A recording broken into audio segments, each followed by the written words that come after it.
Welcome to your favorite football podcast. It's View from the top of the goalpost. We're back after a 1 week hiatus, and I just need to get it out of the way because Chad told me not to. We're back. So I hope you enjoyed that whistle. Welcome. I'm Diesel, joining you from Diesel's Dapper Dungeon of Delight. I'm joined by the man, the myth, the legend.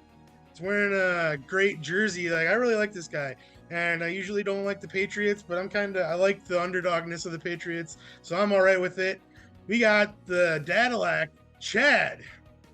Hello, everyone. And yes, I'm rocking my Matthew Judon jersey, who would definitely be getting more hype for NFL Defensive Player of the Year had Micah Parsons not decided to go absolutely bat crazy this year.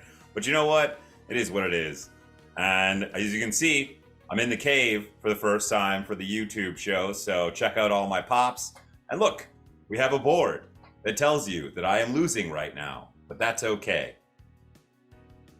Yeah, as you can see, that's a good segue. Last week, we didn't record. We still made picks. I had a good week. I went 11-3. Patriots, I thought going into Monday night, I thought I definitely was going to have a 12-2 week, but the Patriots had something to say about that. I'll say the Bears had something to say about that. Chad went 8-6. We differed on 3 games, and he lost all 3 of them. But what are you gonna do?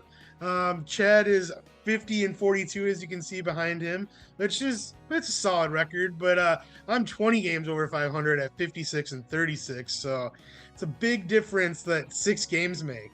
Like when it comes to winning percentage. It is. But yeah, Also, I'm sure he'll turn around.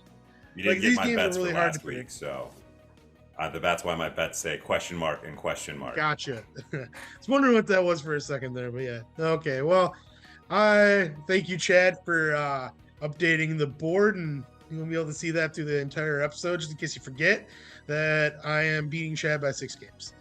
But anyways, as I texted to you, I'm just letting you get a little bit of a lead, so my inevitable comeback in victory is just all that much sweeter. I mean, sure, you go with that. We'll see what happens. I mean, we're not really playing for anything but bragging rights, but we'll see where we're at after week 18. Let's get into some picks. I'm ready to go. We didn't make any picks last week, so I feel like I have a lot of pent-up energy when it comes to talking about football because I feel like I had to basically talk to myself all last week. So anyways, start with the Thursday night game. It is 7:15. It is Baltimore 4-3 at the 3-4 Tampa Bay Buccaneers. Baltimore is only favored by 1.5, which is kind of surprising with the way Tampa Bay played last week and pretty much all season long, especially when you get to the Sunday night game and there's such a big point differential in the line that you would think this would be similar. I know that Baltimore isn't Buffalo, but Tampa Bay possibly could be worse than Green Bay. So I don't know. I mean, Tampa Bay did already lose to Green Bay, so I guess by the order of operations, maybe. But yeah, I think the line is so screwy on this one because A, it's a Thursday night game, and B, Baltimore forgets how to play football in the fourth quarter each and every week. And it's the weirdest thing ever. They can look like the most dominant team on both sides of the ball for 3 quarters. But the minute the witching hour, and that's a shout out to Red Zone because hell yeah, the witching's hour is the best. Scott Hanson's the best. Exactly. They just cannot play football in the fourth quarter at all. They just literally have no idea what to do, and they let teams back into it.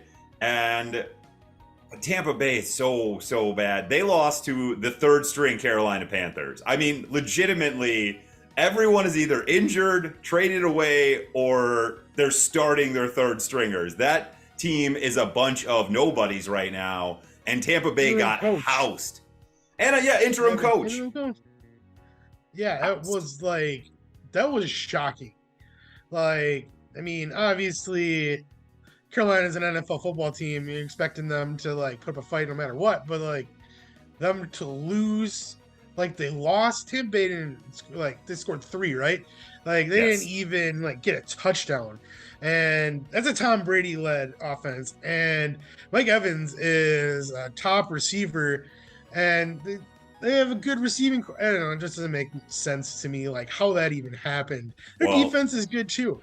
It's just, it's mind boggling. I mean, his receivers weren't doing him any favors this past week with Mike Evans dropping a wide open 75-yard touchdown and also numerous other drops by Gage, Godwin, and just the whole team. Like, they were not doing Tom Brady any favors, and Tom Brady was not doing himself any favors.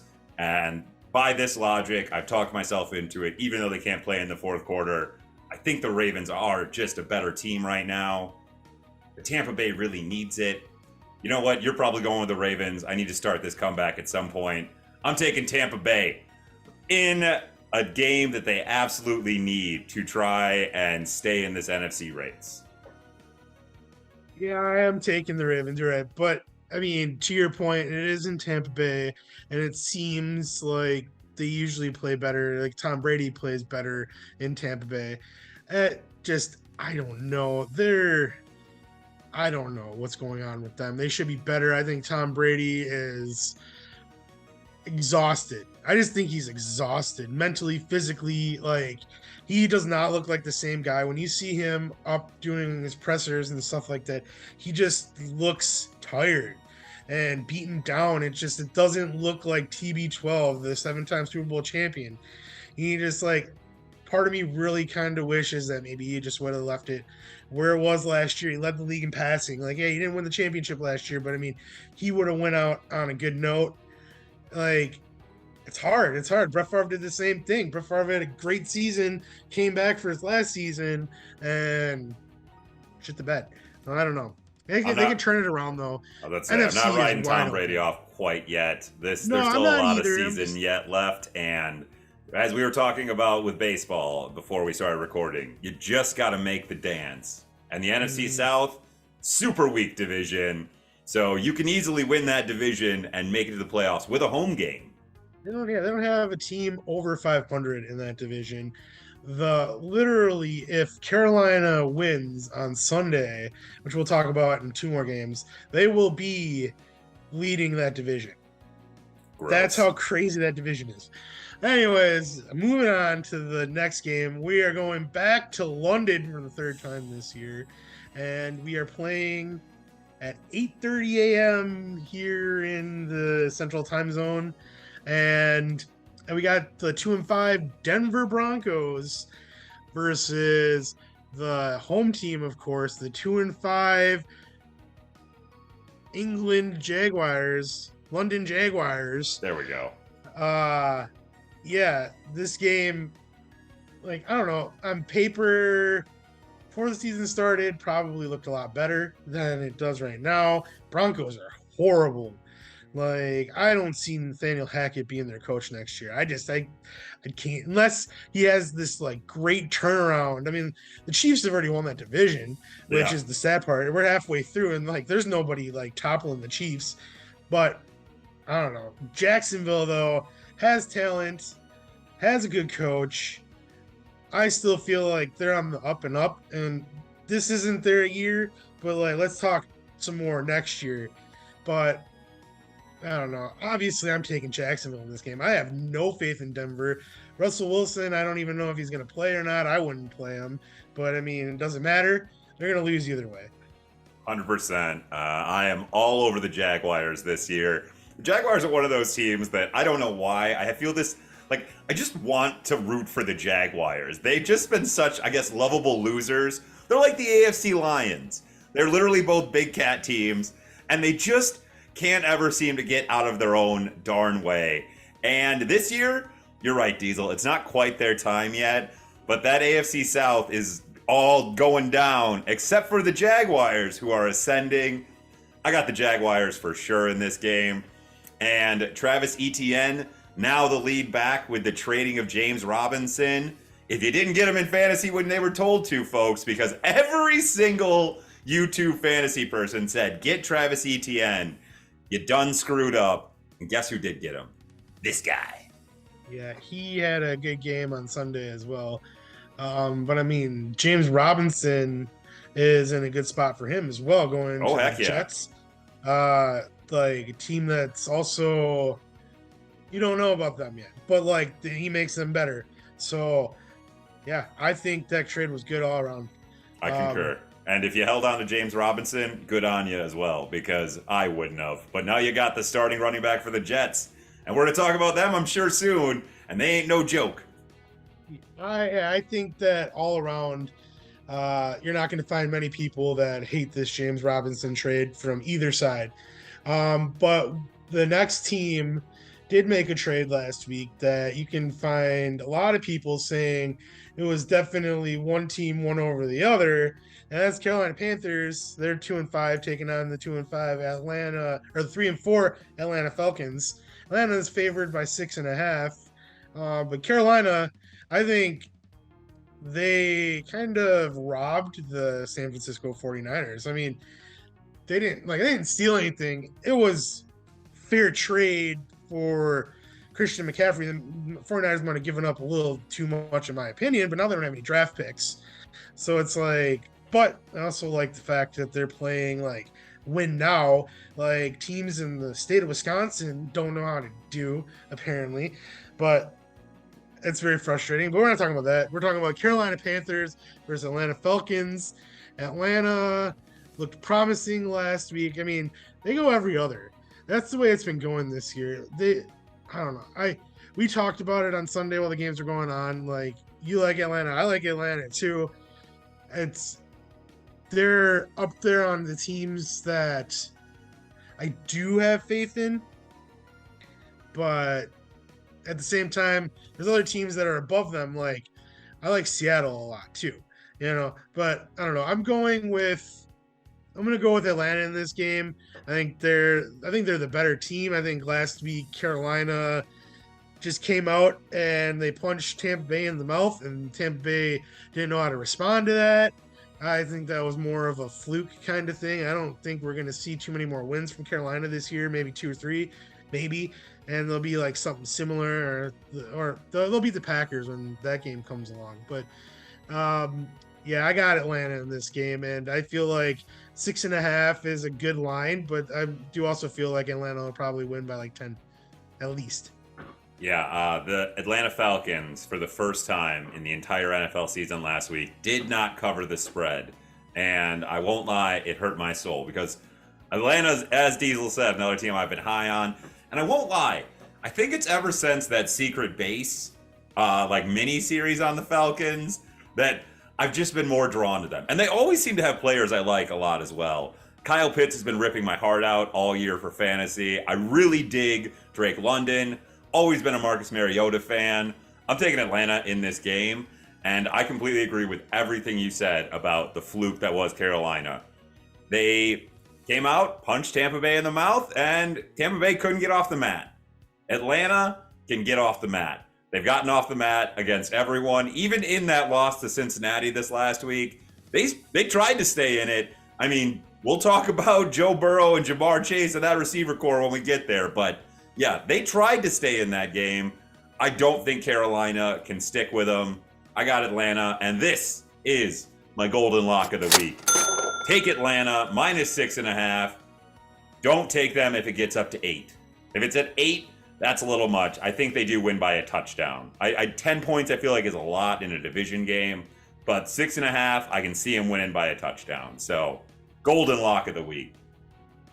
Well, there you have it. There's the golden lock. Can't wait to find out what the silver lock is. Looking at these games, I don't know what it's going to be yet.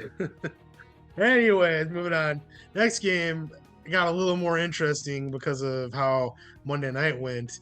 We got 3-4 Chicago Bears at the 5-2 Dallas Cowboys, and like for Monday night, it would have been like this game isn't great on paper, but like after seeing what Chicago did on to a very good defense on Monday night against New England, I don't know. They look good. Like even Justin Fields looked good. I don't know, but also it was raining out, and I think that might be like the only way Chicago can win is if it's like a bad weather game. Like Yeah, for some reason, it ups their whatever. Like they're better when it's raining. I don't know what to they say. get an experience boost for every There play you when go. it's raining Exactly. out. Exactly. But this is played in Dallas too, where it's dome, and It can't rain. yep. And Dallas is favored by 10, which I think is a little high. But I mean, I'm not going against Dallas. Like, you'd be crazy to go against Dallas. Dak is back. I mean, the Cowboys have had a pretty fair schedule to start out the season. And I mean, the NFC East, I told you I wanted a dogfight. And I mean, it's turning into one. Like, even the Commanders are getting back into this thing. I mean, not quite. I mean, Philadelphia's 6-0, but I mean, still, the Commanders are 4-3. They don't have a team under 500 like the AFC or NFC South doesn't have a team over. It's, yeah, this is what I wanted from the NFC. So, Oh yeah, 100%. I love it. I keep saying the NFC is really down this year, sans the NFC East, because yes, even the Washington football team. I've decided I'm going back to calling them the Washington football team. I liked it better than the Commanders, and I'm going with it. I don't care. You can't tell me not I like to. to call them the commies. I mean, that's fun. Yeah, that's a good one. Let's call them the commies here in America. Awesome. The commies are not great. Washington, D.C., too. Yeah, exactly. They're not great, but they are better than a lot of teams. And with Taylor Heineke back there, or Heineke, however you want to say it, I dig it. I like Heineke, and I don't care. But we're not talking about them right now. I can't pick against Dallas. That is ridiculous. I know that Justin Fields did just trounce New England, and it hurt. Oh, it hurt. But that was once again, maybe Diesel, you're right. Maybe it's lightning in a bottle, but it's not lightning. They just need fresh rain falling. They get dehydrated in normal games. Yeah. And in rain games, they can keep themselves hydrated by osmosis through their skin. So then they just rip it up. I don't know. It is a weird thing that they look good when the weather is bad. It's not like the Patriots looked horrible. Like once like they got down again after they had that like 14-point surge, then they started like freaking out a little bit because they're like, what's going on? These are the Bears. And like, I don't know, the Bears are just rolling. They got that momentum and they just didn't give it back. But I mean, the Patriots were in the backfield on every single play, and somehow Justin Fields just maybe he was just also slippery. Maybe it's the rain in that sense, because he just legitimately could not be tackled every time Judon was in his face, and he just kept getting out of it. It was obnoxious. It'd be 3rd and 40, and somehow Justin Fields would squeak out of there and run for 45 yards. I was getting really annoyed. that was the best game of his career so far. And it looks like he is improving, which is very scary for Packers fan because I don't want that. But I'm still holding on to all the hope that he's going to be a bust just because he's the Bears quarterback. And their franchise leading quarterback is Jay Cutler. So, yeah. It's pretty scary for the entire NFC North if he actually is good, because he is the youngest quarterback in that whole division by a long shot. Not true. Jordan Love is actually younger than Justin Fields. Okay, He was drafted a year before. He is the youngest starting and also Okay, good quarterback in the North. I keep on getting reminded that Jordan Love is our future and he's going to be starting for the Green Bay Packers.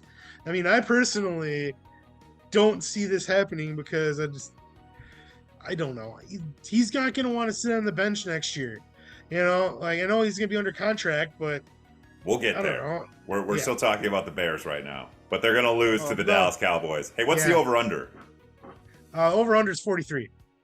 Take the under. Silver lock of the week. I don't know. See, No, I can't take the over though. But like, I don't know. I think the Bears put up 10 points this week. I think Justin Fields turns back into a pumpkin. I guess we'll have to wait and see. This is the game that we're both going to get wrong. I know it. I know next week we're going to be talking about the Bears and the Cowboys. And we'll be like, remember when we were so confident in the Cowboys? And yeah, this is the game. I'm telling you. Mark my words. We were so confident in the Patriots winning as well, and they did not. No. Well, moving on to another one that I'm pretty confident on, but I mean, another team's due for a win as well. We have the 4-3 Miami Dolphins at the 1-5 Detroit Lions. Miami is only favored by 3.5, but Detroit has not looked good since about week 2 or 3. Oh man, I don't know what's going on with Detroit. Everybody had high hopes for Detroit, and I mean, for one, it wasn't cool that St. Brown got knocked out of the game right away, and like I get our concussion protocol, but like, come on. It was said right after Dan Campbell, is that the coach? Yeah, Dan Campbell. Sorry, I thought I got his first name wrong for a second. Said multiple times this week that Amon-Ra St. Brown did not have a concussion. And you could see how pissed off Amon-Ra St. Brown was when it all went down. When they were popping that tent up around him, you could read his lips, and he was not in the best of moods, that's for sure. And neither was I, because he got me 0.9 for fantasy. All right, there's my first F-bomb of the day. He got me 0.2. So, yeah, I don't know. This game is over-under is 50.5. And, like, I would be tempted to take the over because, I mean, there's been a few games where Detroit has scored some points, and there's been a few games where Miami has scored some points. I'm rooting for a shootout in this game. I think that'd be a lot of fun. If it's a shootout, I think Detroit's going to win.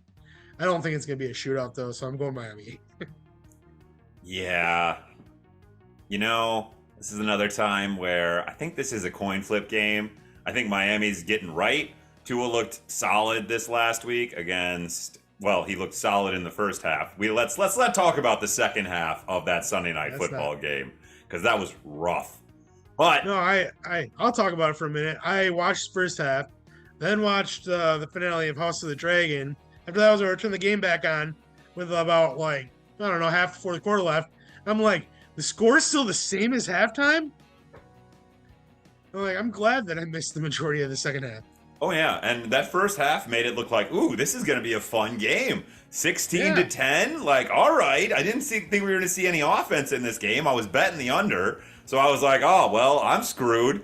Then the second half happens, and no points are scored, so the under hits. But since the Dolphins were favored by 7, Chad still loses his bet. Because you know what? The NFL season hates Chad right now. But it's all right. We're about halfway through. It's going to all turn around. And it's all going to turn around for the Lions. Yeah, look at that segue. Because I'm taking the Lions. Okay. Like, I mean it. If it's a shootout, I got the Lions. Amon-Ra St. Brown scoring 40 points this week, folks. 4-0. Next game is Sunday at noon.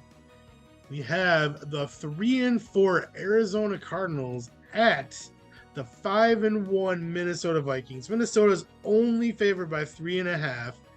Minnesota is the 2 seed in the NFC, which, I mean, 5-1, yeah, that's a good record. I mean, technically the 3 seed because they had a bye, and the Giants are 6-1. But it's a good record, but like that's a false record. They're hiding behind that record. I don't think they're that good. I mean, now I would be willing to bet that they're probably going to win the North. I mean, after what we've seen out of the Packers, but I still don't think they're that great of a team. But you know how I feel about Arizona. I've been saying it all season long. I don't think Arizona is a good team. I think they get in their way. I don't like Cliff Kingsbury. That being said, Minnesota has to lose. And this is the game that they are going to lose. Like, this is the start of their downfall. I'm calling it right here. And Arizona is going to look good, but I still don't think they're going to be a good team. But I'm going with the Cardinals here. Darn it. I was really hoping you were taking the Vikings here because I am 100% all over the Cardinals in this game. If you watch the Cardinals on Thursday Night Football, as I said, they are a completely different offense with D-Hop in the game for Kyler Murray.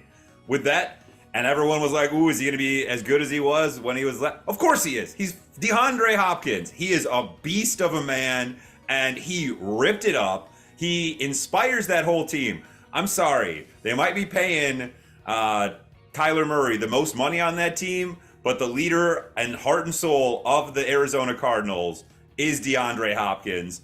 That defense looked better with him out there. D-Hop and the Cardinals are going to go on a run, and it's going to be the Seattle Sea Chickens and the Arizona Cardinals battling it out in the end, I feel like, for the division. Because San Fran, I think, is going to keep getting injured. They're just too hurt, but we'll talk about them later. I am taking the Cardinals in this game, and I think that they make the Vikings look like the Packers did in week 1 and just trounce them, and D-Hop just has like 200 yards receiving. So you're totally writing off the defending Super Bowl champions in this division. Yeah. Okay.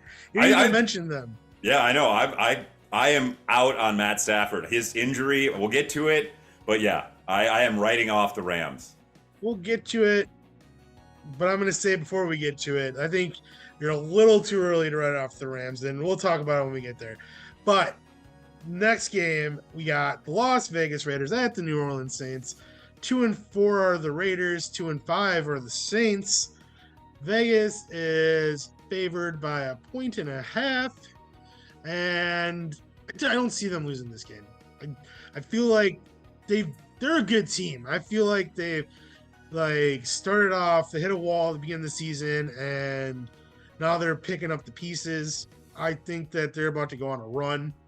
And I think they're better than New Orleans. I'm going with Las Vegas. Yeah, I don't have much to say. I completely agree. I think Vegas has had a couple breaks go the wrong way for them. They definitely should have won that game against the Cardinals. And if they would have, their record would be totally different. They'd be +5, or they'd be over 500 now instead of under 500. And this would look a lot different. I think the Raiders are way better than the Saints. The Saints are in full rebuild mode at this point, especially with all the injuries that keep happening to every one of their players, no matter what. And besides Taysom Hill and Alvin Kamara and Chris Olave, I don't really know what else they have. So, and I have all 3 of those guys in 2 of my fantasy teams. Woo! Stake your whole fantasy life on the Saints, Diesel. Hey man, you gotta do what you gotta do. That's why I am overall right now 3-11. So yeah, Kicking a and great taking fantasy names. season, right? Yeah. Well, I did get a trade offer. Sidebar. This has nothing to do with it. I don't want your opinion real quick. I got a trade offer from Shady this morning. Yeah. Unusual Suspects. And it's actually a pretty fair trade offer. I haven't responded yet. He wants to trade me Aaron Jones for AJ Brown. And I have Derrick Henry and Nick Chubb. Adding Aaron Jones would be awesome. But then, I still have Amon-Ra St. Brown and Chris Olave. I'm really close to being maybe I should make this trade. I would make that trade. I would make that trade. Yeah, you know me. Yeah. I'm always for making trades. I'm a wheeler and a dealer. Heck yeah, that's an even trade. I'm leaning towards it. And plus, I love Aaron Jones. I already have AJ Dillon on that team, so say one of them gets hurt, or say he gets hurt, I already have AJ Dillon. Yep. But I like it. I think I'm gonna make it. You heard it here. Heard it here, folks. You heard it here first, folks. Sean, you already know, but I'm accepting your trade. Anyways, moving on. We got the 3-4 New England Patriots at their bitter rival, the 5-2 New York Jets. Patriots are still favored by 2.5 points, which is telling of how Vegas feels about the Jets. I like the Jets. Both these teams are scrappy though. But I don't know. The Jets are finding ways to win. I think that the Patriots are a better team overall. I think that they have a better defense for sure. Their offense is run better. I really, really, really want to go with the Jets here. You want New England. I think they need this game after last week. They need to come back and be like, it's a division rival. They are in the playoff hunt. They won't win the division. Buffalo's going to win. But, they need this win. They lose this game, it's gonna be a major setback. I'm going New England. It is Bailey Zappi time, folks. The next Tom Brady has been found, and his name is Zappi. I don't know. You just got zapped. You just got zapped. I don't know what it is about that kid. I really couldn't tell you, but ever since he came in to the game against the Packers, the team changed. And then this week, I do really think that if you start him in the game and maybe those first two drives happen, before you're already in a hole, I'm not saying the New England wins that game because, as we said, Justin Fields absolutely balled out. And I don't know if that really changes that narrative. I think the game's a lot closer, though. I think New England might have a shot to win the game in the end instead of it being a throwaway fourth quarter. And it could have been a lot more fun. But yeah, I think New England's beat the Jets like 11 or 12 straight times at this point. And it ain't going to change here, folks. I know that this Robert Saleh is probably looking at this as another, check to cash that he saved from things that Bill Belichick's probably said about him in the past or anything like that. I don't care. Bill gets his win here. Zap attack time. Zappy balls out again in New York. And the entire New England area goes crazy. And Mac Jones, I'm sorry, buddy. You're done. You're done, son. He's not done. He's just done with New England. He's dead to me. Oh, dude, how can you gotta feel bad for the guy. I do. He played good as a rookie last year, and he unfortunately got injured. And it sucks that when you're not solidified as the starting quarterback, you're not like Aaron Rodgers or Tom Brady, where it's no matter what, you come back, you're a guy. It sucks that and Bill Belichick gave him the benefit of the doubt. He started him and he threw one pick and he's like, dude, you're done. You're out of here. Nah. That's all I needed to see. I mean, Zappy threw more picks in that game than Jones did, but Belichick still hasn't said who's starting the game yet, which not surprising. I would do the same thing if I were Bill Belichick. I mean, it's an advantage you get over your number one rival. I wouldn't say Zappy's starting the game. I think it'd be pretty asinine if he didn't, but whatever. I just got the Patriots. The next game, I don't even think we really need to talk about it.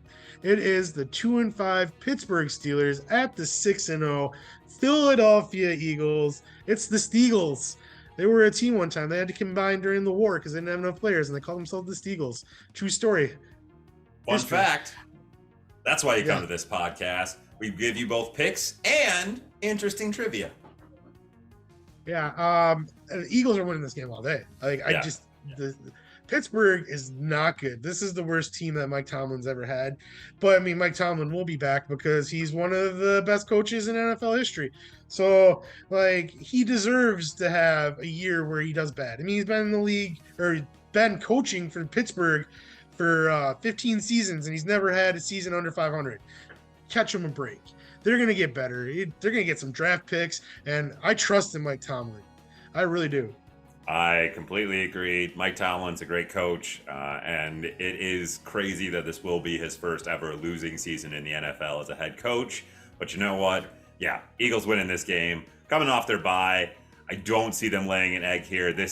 I don't know who the Eagles have the week after this, but I feel like it's not a trap game, and I just don't see the Eagles stumbling here. I got the Eagles in a landslide.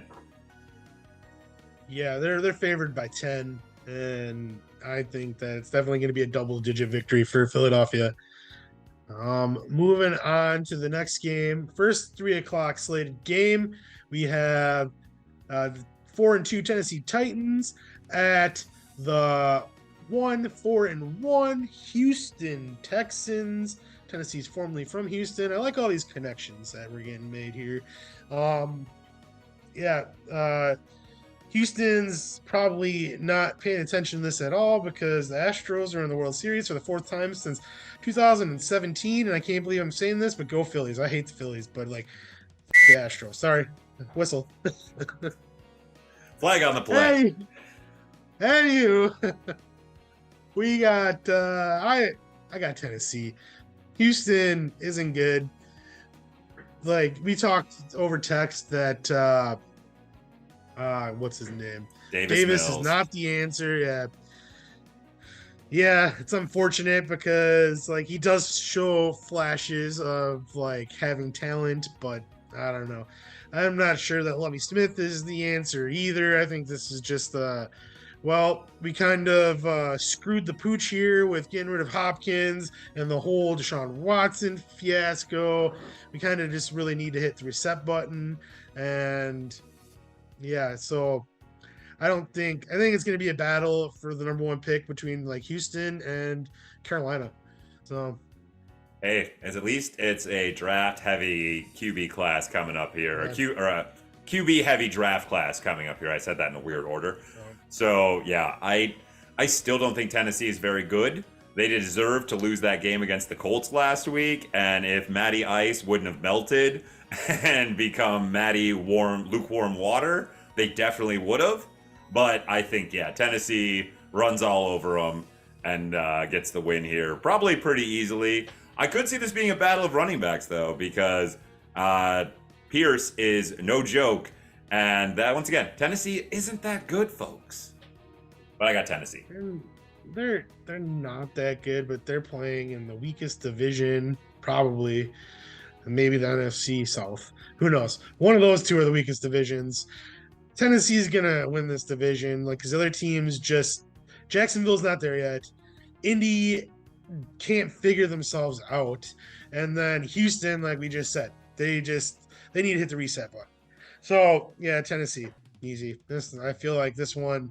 If I had a golden lock, I wouldn't put it on this game. But yeah, No, I'm staying very far away from this game. Very, very far. I mean Tennessee's only favored by 2.5. So I mean that shows you that Vegas thinks exactly the same as what Chad just said about Tennessee. We're going to 3:25 on Sunday. We have the 4-3 Washington Commanders at the 3-1 Indianapolis Colts, and this was supposed to be a revenge game for Carson Wentz, but the dickhead had to hurt himself again, and we get the better quarterback, Heineke, and You also get the backup in Indy. I know, and that's exactly why Washington's winning this game. Heineke is better. Heineke, I don't even know why they traded for Carson Wentz. They should have just stuck with him in the first place. He did good last year. He's done good. He did good the year before. I like Heineke. He and every time he plays in a game, you just hear like the announcers just rave about like how like nice this kid is and like his story and like how much he likes Brett Favre and like that's why we're number 4. It's just yeah, I like it. I like what the Commanders are doing. It's just gonna add to the dogfight in the NFC East. I'm all for it. I'm going Washington. Oh yeah, I am all over the Washington football team in this game. Scary Terry is making his resurgence. Carson, I'm sorry. Once again, you're not getting your job back. Heineke should have kept it the whole time, and they shouldn't have got Carson Wentz in the first place. Heineke all the way, and the Washington Commies. Show me the money. This is my bronze lock of the week. Who's favored in this game? I don't even care. Indy is favored by 2.5. Perfect. I thought they were, and yes, I will take this as my bronze lock. And if you can get a decent money line on this game to just take the Commies to win, I would do it. Okay, moving on to the next 3:25 slate game. We have NFC West division matchup. We got the 3-4 San Francisco 49ers taking on the 3-3 Los Angeles Rams. And these are the two teams that Chad wrote off in this division. And I still think when it's all said and done, it's going to be up for the grabs for all 4 teams. I'm not writing off any of these teams. I do feel like Odell is going back to the Rams. I think it's between Buffalo or the Rams. I just feel like he's going to go back to the Rams. They need him more. I think they're going to push harder for him. So I don't know. But I also think that San Francisco is just broken. They're trying everything they can do to put a healthy squad on the field, but they just can't do it. But that being said, last week, they lost to a really good team that just was healthier. That's what it came down to. The Chiefs are on fire right now, and they're a team that's hard to stop. I mean, the only team that could stop them was Buffalo. I mean, they have 2 losses still. You know what I mean? Like the first loss was a fluke. Yeah, they lost to Indy. But like, yeah, that was a fluke. They always lose to Indy. Like it always happens. Like there's always a team that each team, no matter who it is, how good they are, they lose to that team. But yeah, I got the Rams in this game. I don't know. I feel like it's going to be a better story for when San Francisco pushes at the end again, like last year. But I got the Rams in this one. What you are forgetting about, Diesel, is the Shanahanigans are stronger than the McVayisms, and Shanahan owns McVay. I got the 49ers in this game, even though I am writing them off for the division. The real team I'm writing off is the Rams, because they are once again coming off their bye, and they're still going to look bad. That is not a good offense right now. They're trying to trade away Cam Akers because they can't find a use for him in their offense. Their receiver core, besides Cooper Kupp, who is their entire offense, is garbage. Higbee can't hold on to the ball, and to put the cherry on top of the freaking sundae, Matt Stafford's arm ain't there anymore. He can't throw that 50-yard bomb that he dominated people with last year.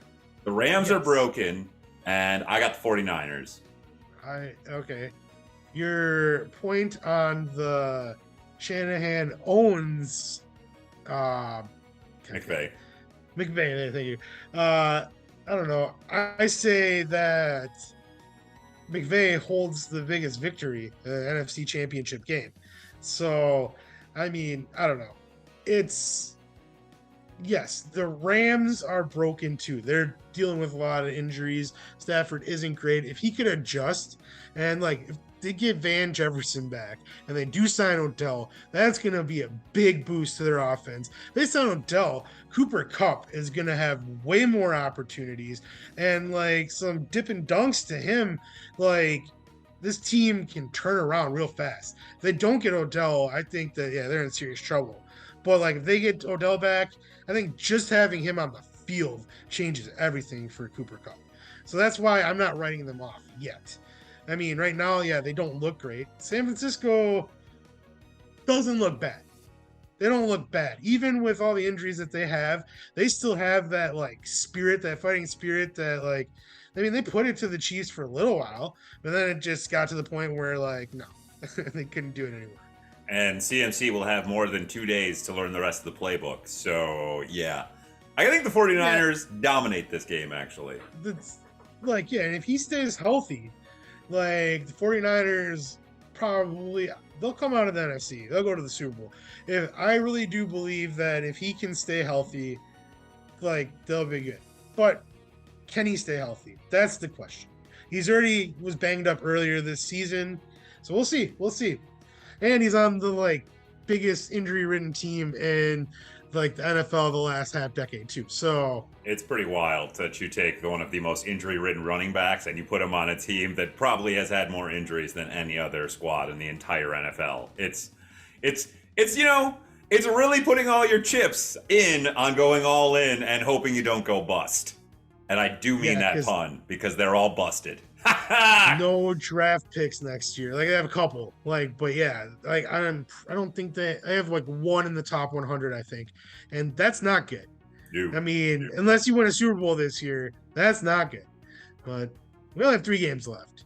So the next game, I am really interested in this game because I talked about one of these. I talked about both of them, but one of these teams I'm pretty high on right now, and we have the 6-1 New York Giants traveling across country, but it's the other way.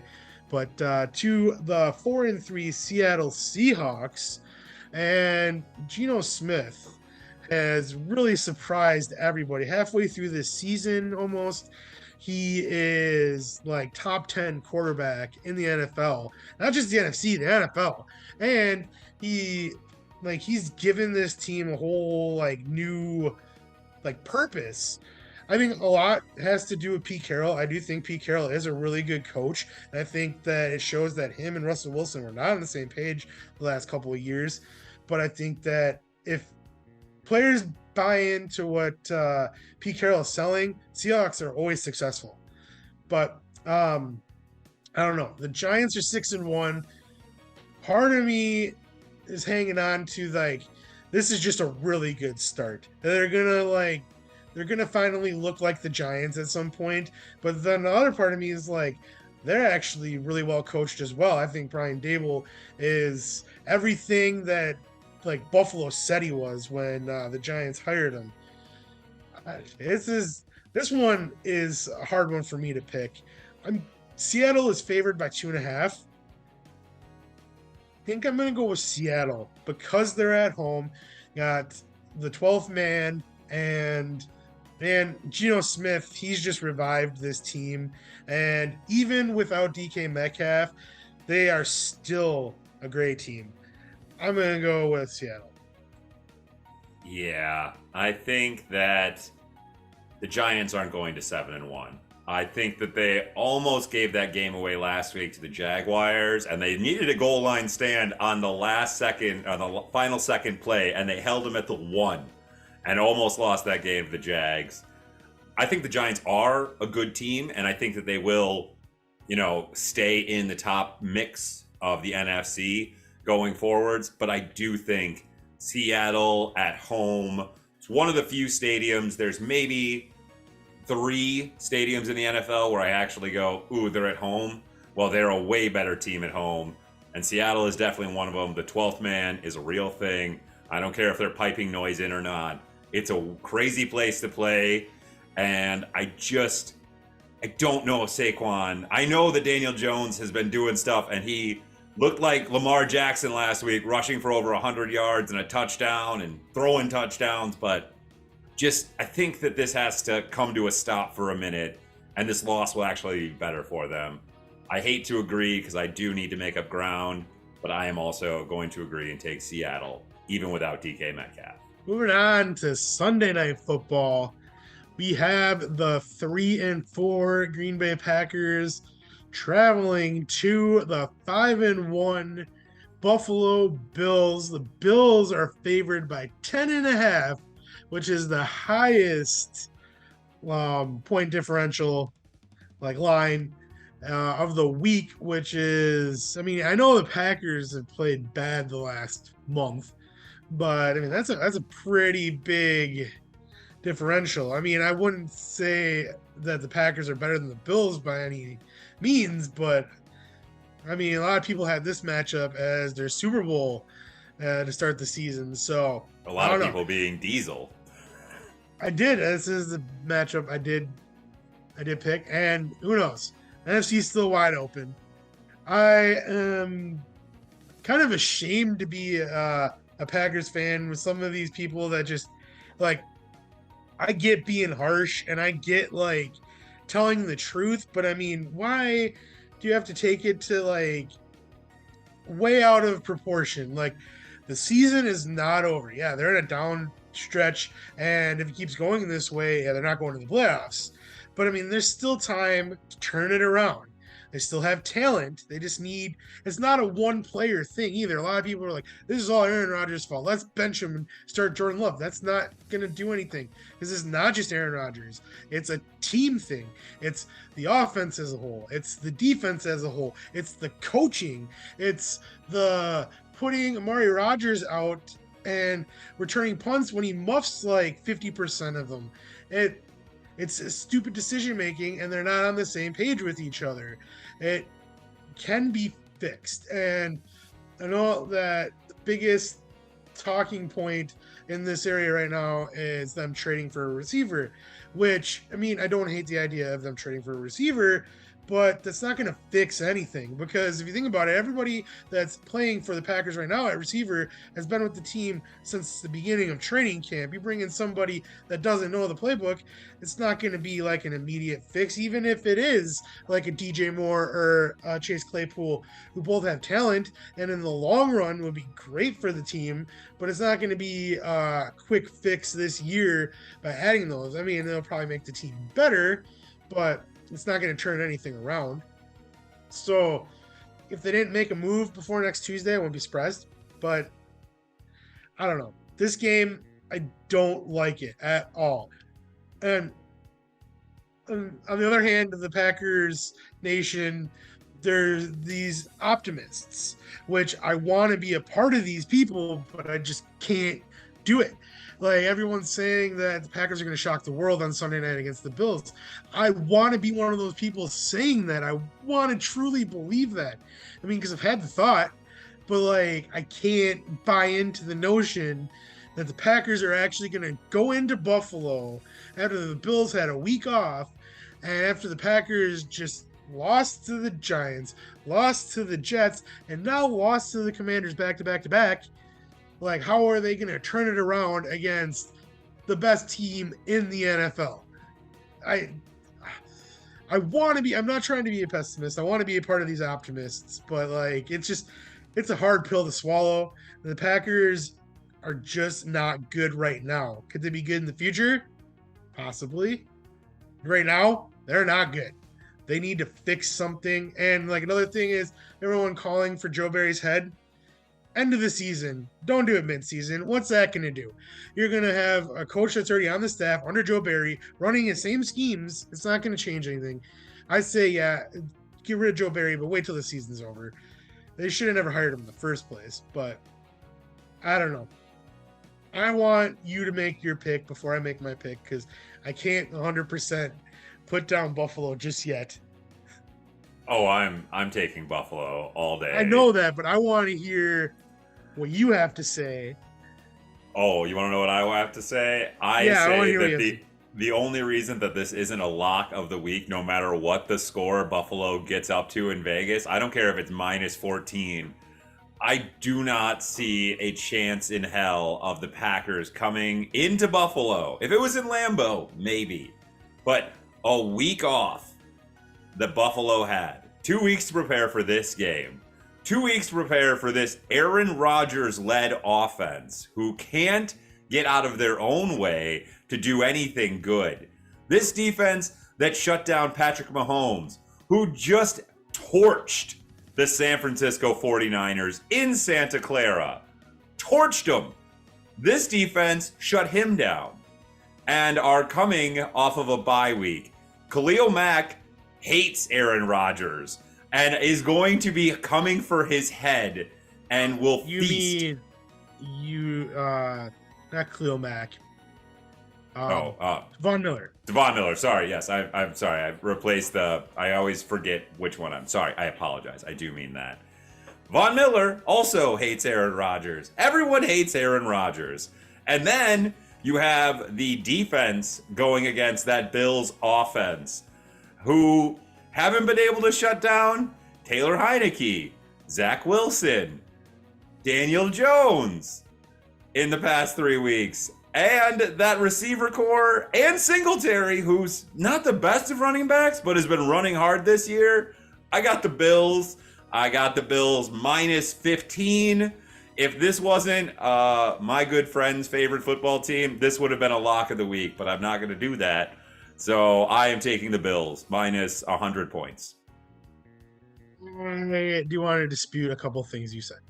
When it comes to the defense, I don't think they've been playing well.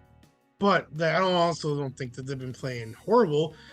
They have been on the field way too much. If you look at the last 3 games, in the first half, they shut down those teams. In the second half, they can't get off the field. Because the offense goes 3 and out. The Packers didn't convert on 3rd down against the Commanders. And that's the first time since Ray Rhodes was the head coach of the Packers in '99. I don't think the issue is with the defense. If they got some more time to catch their breath on the sideline, they're not giving up that many points. They're averaging 23 points given up. That's actually pretty good, especially for an Aaron Rodgers run offense. They should easily be able to get 24 points. I don't blame the defense. I think the easiest fix is the defense. They just need to get playing on the same page.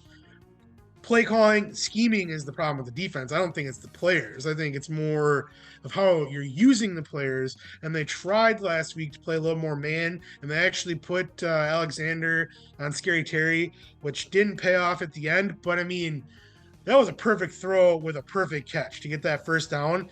Alexander was all over him. They just couldn't get the deflection. So, but I don't know. That's what I got to say about the defense. they haven't played an offense like the Bills, so this will be a very good test. But this could also they get that experience boost like the Bears do with the rain. Packers play well usually in prime time. I would say about 75% of the time they usually win. 3 out of 4. They already won once in prime time this year. So I'm trying Really so hard to talk hard. yourself into this Packers pick, aren't you? It's just the thing that like can't get over is just I don't blame Aaron Rodgers at all. Yeah, he hasn't played MVP football, but when he does make the good passes, people drop them. You know what I mean? And he has made some errant throws, but like look at like the first play of the year with Christian Watson, wide open, easy touchdown drop. Look at against Washington on Sunday. Amari Rodgers had defense beat. All he had to do was catch the ball, touchdown, dropped it. It's something that Romeo Dobbs is getting thrown in there into the fire. He's a rookie, and I think he's taking too much criticism because like this is his first year. He's a 4th-round pick. He wasn't like coming into the league thinking that I'm going to be the top guy in this offense. Like it's just I don't. It Do it, Diesel. Just do it. I really like I don't want to, but I do at the same time. I can't. Think of how good you'll feel when the Packers pull off the upset. Okay. The only reason I'm gonna do it is because I'm up on you 6 games, and it makes it a little more interesting. Either way, whether if I lose this one or I win this one, this could be at the end of the season. Be like, remember that? Remember that? That's why I won. So 3-point for Chad. I'm picking Green Bay. They're gonna lose. They're gonna lose. I know they're gonna lose. I'm picking them though. It's official. It's in the spreadsheet. Can't change it. Can't change Let's it. move on. I don't want to think about this anymore. It's like it's very tormenting. I hate picking against my team, and like yeah, I'm trying to be positive too. You know, I'm 3 points for trying to Chad. be positive. Like so many negative people in this fan base, and I'm more worried about what Dan Schneider has on me because I'm an NFL owner, and he has dirt on everybody apparently. So I don't know.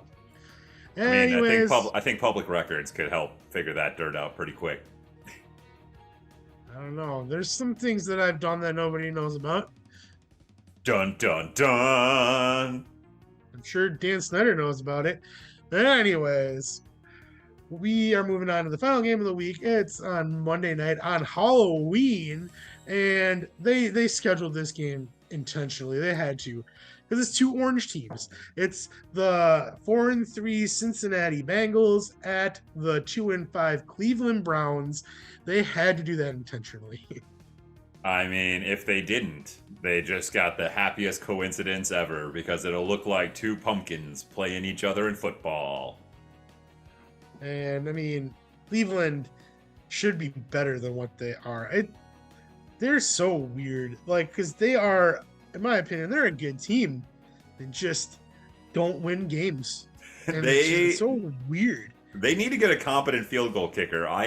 Everyone is always harping on Cleveland for not having a competent quarterback. Hey, let's start with getting a competent kicker in there. They got enough of a running game that if they can just kick field goals and stop missing field goals every other time, except for week 1 when they won on a 50-yarder field goal, like Cleveland, I might be done betting Cleveland for the year because their field goal kicker has cost me a lot of money, and I don't like him at all.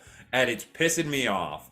And yeah, I wait till Deshaun Jackson comes back. At least wait like to after that Houston game to see how he does, and then maybe change your mind because he's definitely a difference maker, regardless of off the field stuff. I just want to talk about football. He's a playmaker, but I don't know. This is pretty obvious, right? Like the Bengals are finally roaring. It took them a while. It's it's like an old car in the winter. Like you start it up, it takes a while, needs to warm up a little bit, get its engine revving before it wants to go. I feel like that's what the Bengals are. Like they're clicking now. Like that last game, they looked really good. He's finally throwing to Jamar Chase, Tyler Boyd. Like I was listening to a fantasy show on Saturday, and like these guys were so down on Tyler Boyd, and I was thinking to myself, I was listening to it. I'm like, if I had Tyler Boyd, I'd play him because of like everything these guys are saying, and I wish I did, because he had a great game. I did have Jamar Chase though, so I mean, at least I got part of it. But yeah, I like Cincinnati. I like their makeup. I like their players. I like their swagger, and I'm a huge fan of Joe Burrow. Like I got Cincinnati winning this game all day. They're only favored by 3, but I don't think it's going to be close. I think Cincinnati is from here on out is going to be one of the powerhouse teams in the AFC. I think this game could be close. I do think that it's a divisional game. The Browns and Cincy games are always kind of boring. I feel like I don't have the records in front of me or anything like that, but I'm just trying to think back in my general memory banks, and I feel like they're always pretty boring games. I do think Cincy wins this game, and shout out to Brett, who I was talking to from the Brainbuster boys. He's like, have you been betting Cincinnati? Because if so, thank you, because they've been rolling. And I said, I've been betting them every week, but last week when they crushed Atlanta. So maybe I am a jinx. Maybe I'm not. I don't know. But yeah, I got Cincy in this game. What's the over-under at? 47. Bonus lock of the week. Take the over. I'm looking to see Big Cat teams. Did you take them all again? I probably You got did. the Jaguars. You got the Lions. No, I didn't take Carolina. You didn't take Carolina. That was a wise one not to take Carolina. But you took 3 out of the 4, so. I told you. Big Cat City. Rawr. All year. I don't care. I don't care. This week, there's only 2 teams on bye: Kansas City Chiefs and the Los Angeles Chargers. Chargers need a bye. I mean, it might be best for the rest of the league if Kansas City has a week off, because maybe they'll cool off. But yeah, AFC is looking like it's going to have a really great second half, and the NFC is just all over the place, and I have no idea what their second half is going to look like. Like, we could be talking about like teams like the Giants and Seattle and even Atlanta, like 3 teams that were written off before the season started that could be in the top 4 seeds of the NFC. Yeah. It's nuts. I think Even Seattle. Carolina, like I said earlier, if they win on Sunday, they lead that division halfway through. That's absolutely wild. The NFC is an absolute, and I mean this in the nicest way possible, because I can't look away from it, but it's an absolute dumpster fire right now. And the fact that Seattle, I think's win total for the season, the over-under was set at 4. And they already have hit that, and we're going into week 8. Like, what the hell? No, I mean, that's the only thing that I have left to hold on to for the Packers is they're in the NFC, and most teams are under 500 or just one game over 500. It's like, it's so even in the NFC right now that like it's okay to have a bad stretch at this point of the season as long as you pick it up. And we'll see. Not going to happen for the Packers, but if things keep going this way, the entire NFC East is going to make the playoffs. And I would be here for it. That would be absolutely wild to see an entire division make the playoffs. that would be wild. And like I said, since the beginning, dogfight. That's what we're getting. I'm loving it. Loving it. For sure. But I mean, other than that, that's all we got for football. I mean, I don't know. I'm excited for these games. Packers playing Sunday Night Football, so it means I'll get to watch Red Zone all the way straight through. Won't have to flip back and forth or anything like that. The thing that annoys me the most about Red Zone is when the Packers are on, they never show anything from the Packer game. So, I mean, but the Packers aren't really doing anything either. I would say the Packers would have to reach the red zone for them to put them on the Red Zone channel. Or everyone else just has to be sucking it up too. Yeah. But Yeah, so I usually have it on the Packer game, but I'll be flipping back and forth. But not this week. I get to go all the way through, and I'm excited about that. I got nothing. It's going to be an exciting week for football. Some of these matchups are like I want to go back and like which I can feel the way I felt before the season started and look at the week 8 matchups and be like, well, this game's gonna suck. This game, what are these games? Like none of these games are gonna be good. And see how I picked them compared to how I picked them now. Like NFL is the craziest league in the world. I love it. I mean, if you would like to hear our way too early NFL predictions, you can go and listen on VFTR 2.0 because we did make them way before the season started, and some of the things that both of us said are ludicrous. I was really high on the Denver Broncos. Way off on pretty much most of it. Yeah. Some things we did hit on, but I was all over the Eagles. Way off. Yep, that's the one thing I remember is like, yeah, you were all over the Eagles. I mean, Dallas isn't out of it yet. No. Nobody had the Giants. No. Nobody had the Giants. I do have to admit just how wrong I was on Kansas City. And it's probably just my bitterness that they just drive me crazy. But I clearly missed the boat on that one, and I just wanted them to fall apart. But I was wrong. An Andy Reid coach team like can't be bad. Even when he had Alex Smith, they were going like 14-2. Like Andy Reid is one of the greatest of all time. Like how many conference championships has he played in? Like 10 or coached in? A lot. Like a bunch with the Eagles, a bunch with the Chiefs already. Like, yeah, like great coach. Yeah, looks like a walrus, but he's a great coach. He does look like a walrus, but what are you gonna do? C'est la vie. Anyways, on that note, don't have a thing to sign off on again. But you can follow me on Twitter at Diesel_VFTR. Follow Chad on Twitter at Chad_Mind. Follow Visionaries Global Media on Twitter at Viz Global Media. Send your podcast into visionariesglobalmedia at gmail.com to be added to Spotify, iHeartRadio, Google Play, Apple Podcasts, SoundCloud, Stitcher, Podknife, Potable. I think that's all of them. Probably. Close to. Use the hashtag, folks. Look, it's a hashtag. Use it. Ooh, hashtag. Hashtag VFTTOTGP. That is a mouthful. Oh, yeah. I'll probably shorten it at some point, but I liked writing up all the first letters of it. Yeah.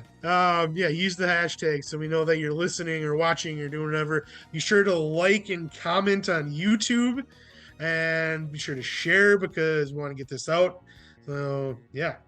I don't know. You do your thing, and we'll keep on coming back every week and maybe recording an episode if life doesn't get in the way.